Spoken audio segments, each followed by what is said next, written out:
안녕하세요 여러분. 오늘은 금값에 대해서 이야기해 보려고 합니다. 금값 최근 3개월 흐름을 살펴본다면 금값은 꾸준히 그리고 조용히 상승하고 있는데요. 이런 조용한 상승이 가능했던 이유는 바로 사람들에게 필요한 정보가 아닌 보여주고 싶은 정보를 전달하는 매체가 많다는 것인데요. 뭔가 지금 부동산을 살려야 한다고 불안을 조장하고 있다라는 느낌을 개인적으로 받고 있습니다. 얼마 전까지는 오를 것이다, 폭등할 것이다 이야기한 것과는 전혀 다른 분위기인데요. 사실 오르고 있는 것은 따로 있는데 말이죠. 아무튼 부동산에서 SOS 신호를 보내는 이유에 대해서도 다음에 한번 다루도록 하겠습니다. 금값을 살펴본다면 작년 10월을 기준으로 해서 조용히 상승 중에 있는데요. 농담 반 진담 반으로 저의 자랑을 좀 하자면 제가 작년에 2018년 10월 31일 날 경제위기 부동산 팔고 금 사라 라는 영상을 올렸는데요. 금값의 상승 시기와 거의 정확하게 일치하고 있습니다.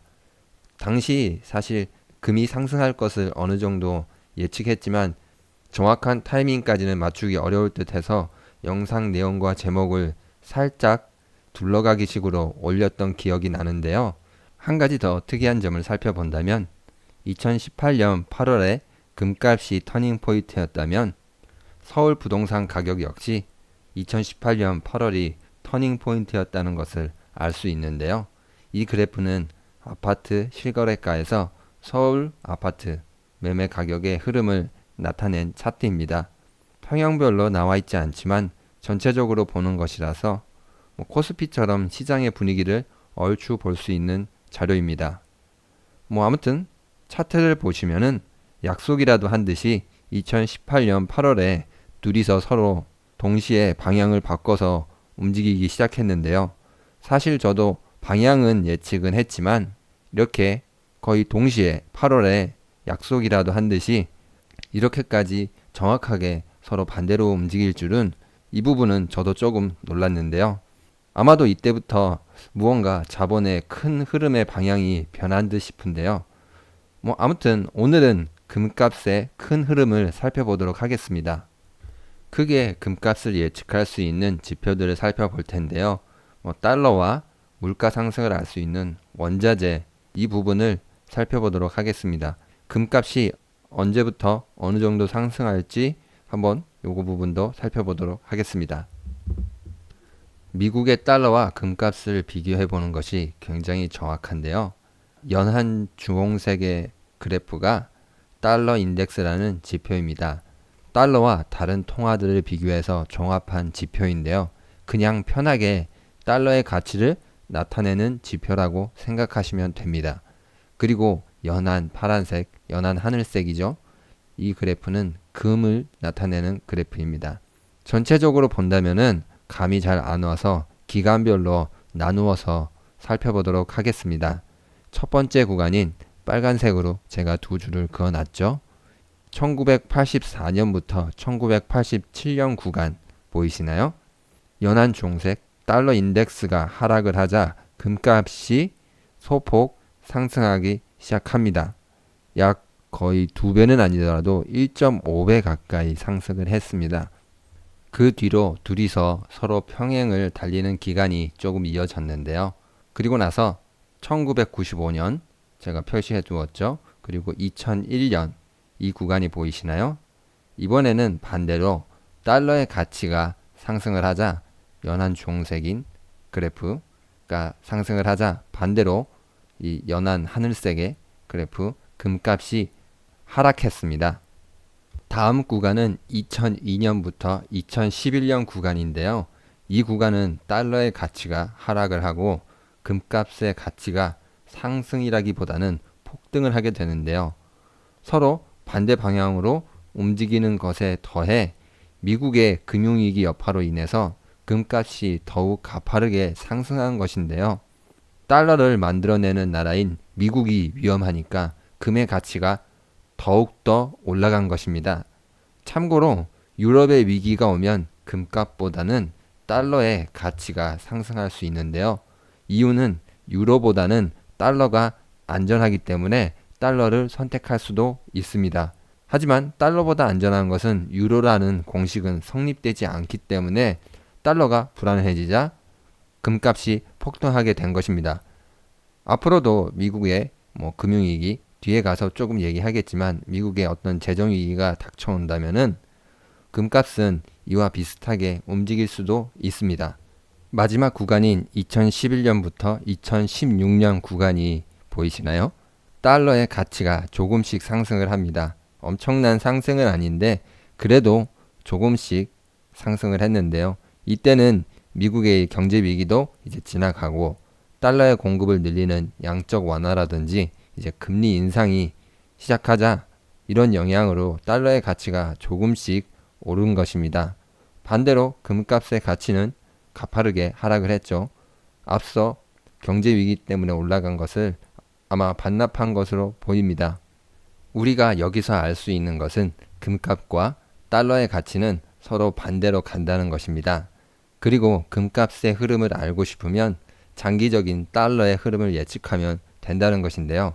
두 번째로는 물가 방어로서의 금의 역할을 살펴보겠습니다. 여러분도 잘 알다시피 금은 물가를 방어할 수 있는 아주 좋은 투자 상품입니다. 좋은 기사가 있어서 제가 가지고 왔는데요. 보여드리는 그래프는 물가 상승과 달러 인덱스를 비교한 그래프입니다. 구간별로 잘 나누어 놨는데요. 7년을 구간으로 해서 달러가 오르면은 원자재는 하락을 하고 원자재가 상승을 하면 달러 인덱스가 하락을 하고 달러 인덱스가 다시 상승을 하면은 원자재 가격이 하락을 이어왔습니다. 보시면은 2008년에 금융위기 때 이때를 제외하고는 모두 반대 방향의 흐름을 보였는데요. 지금 글씨가 잘 안 보이지만 제가 읽어드리면은 2016년 초를 바닥으로 반등했던 원자재 사이클 달러 약세 전환과 함께 재개될 것으로 예상된다고 합니다. 원자재 가격이 상승을 하게 된다면은 당연히 물가가 상승을 하게 되는데요. 제품에 들어가는 원가가 상승하기 때문이죠. 물가를 방어하기 쉬운 것이 바로 금입니다. 그렇다면 종합적으로 금의 전망, 금값이 언제 상승을 할지, 그렇다면 얼마나 상승을 할지에 대해서 조금 조심스럽게 예측을 해보도록 하겠습니다. 달러 전망에 대해서 한번 생각을 해보겠는데요. 달러 전망이 곧 금값 전망이기 때문입니다. 앞으로 달러 약세를 조금 점칠 수가 있는데요. 현재 미국 금리 인상 기조가 막바지에 이르렀기 때문입니다. 파란색으로 된 점선 제일 많은 것 2018년 9월에 예측했다라는 거죠. 서로 금리가 얼마가 되겠느냐에 대한 예측인데 미국 금리가 약 3% 선에 머무를 것이다. 연준 역시 금리를 어떻게 되는 거죠? 올리기가 지금 매우 부담스러워하고 있죠. 원래 올해 2019년에는 2회에서 4회 좀 많이 올리겠다 했는데 그거보다 많이 줄여서 한 번인 내지 두 번 올리겠다. 금리를 이제 거의 올리지 않거나 올려도 한두 번 정도 조금 올리게 된다는 거죠. 그러니까 금리를 올리지 않으니까 달러 상승이 어느 정도 막바지에 왔다. 그러니까 달러의 가격이 상승하지는 않고 달러의 가격이 하락할 가능성이 조금 있다라고 예측해 보는데요. 요거 외에도 앞에서 봤듯이 금값의 급격한 상승을 보여줬던 구간에서는 미국의 금융위기가 있었는데요. 현재 미국 국가 부채 역시 사상 최대라고 합니다. 이런 것을 본다면 미국이 재정위기, 유럽같이 파산하게 되거나 그렇게 되진 않겠지만 이로 인해서 미국의 어떠한 신뢰가, 그러니까 미국 정부에 대한 신뢰가 무너질 경우에는 앞에서 봤듯이 더 이상 달러와 금을 바꿔주지 않겠다 선언했던 이 구간과 혹은 2008년 금융위기 구간, 미국이 경제 위기를 겪었던 구간만큼 급격한 상승을 보여줄 수 있다라는 것입니다. 여기에 하나 더 추가하자면 트럼프의 정책인데요. 달러가 강해져서 수입을 많이 해올 수 있는 환경을 그렇게 별로 좋아하지는 않죠. 그래서 여러 나라한테 환율 조작국이다. 환율에 대해서 좀 민감하게 반응을 하는데 이 부분과 또 중국과의 무역전쟁, 또 세계화 역행, 지금 전 세계에서 동시에 일어나고 있는데 더 이상 자유무역이라든지 이런 거에 대해서 좀 반하는 그런 정책을 시행하고 있죠. 이러한 정책이 계속 지속될수록 정치적인 리스크로 인해서 금값에 대한 선호가 더욱 높아질 것으로 생각됩니다. 아무튼 종합을 해본다면 금리 인상이 완료된 이후부터 금값이 떠오를 가능성이 굉장히 높은데요. 그 기간은 2019년 하반기 이후부터는 금값의 강세가 더욱 강해질 것이라고 생각됩니다. 이와 관련해서 제가 공부한 것도 있지만 괜찮은 기사를 찾아보고 설명드리는 것도 있습니다. 이걸 제가 보여드리는 이유가 경제 기사도 이렇게 괜찮은 경제 기사들이 있다. 여러분들이 이 포털 사이트에서 메인으로 보이는 그런 부동산 관련 기사 혹은 어떤 자극적인 기사들을 클릭하고 보면은 사실 거기에는 굉장히 쓰레기 정보가 많은데 조금만 잘 뒤져보면은 이런 괜찮은 기사들이 있어서 여러분들도 좀 찾아서 보라는 말씀을 드리고 싶어서 이 부분을 설명드리는 겁니다. 그렇지 않더라도 제가 이런 기사를 찾아서 좀 더 쉽게 그리고 그래프라든지 다양한 효과를 넣어서 쉽게 풀어서 설명해 드릴 테니까 구독과 좋아요 해주시면 정말 감사하겠습니다. 오늘 영상도 유익하셨나요? 구독과 좋아요는 많은 힘이 됩니다. 감사합니다.